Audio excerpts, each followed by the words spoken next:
50 years ago, I visited my grandfather in Hempstead, Long Island, and we bought a duck from a duck farm, and we bought fresh corn. Both those things you could get in Hempstead. You can't do that anymore, but you can still dig your own clams out in Montauk.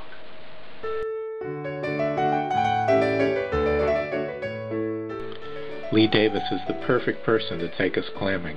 He's been doing it for decades. He seems to know where all the clams are, and he's got permits from the town of East Hampton.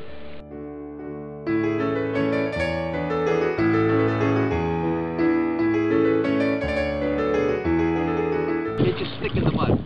Lee tells Jeffrey his water shoes are just going to get stuck in the mud, so Jeff hands them off to his son Jake.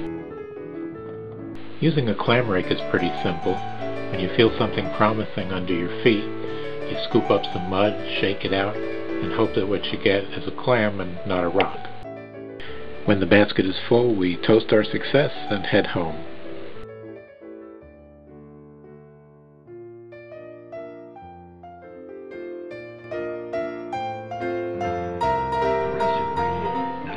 So Lee, you make it look easy opening those. Well, it's after a while, you just get a feel for how to do it. Yeah. And the main thing is to make sure that you don't disturb them. They've got to be sitting. Because if you disturb them, they'll clam up. And if they clam up, they'll never open. So you gotta keep them cold, and you gotta not disturb them just before you open them. It makes a big difference. And a lot of years, you know, and a good night. They taste fresh, Jeff. Well, they don't get any fresher. These are the ones you got fresh? Yeah. This one Peter got. Very funny. We got that one.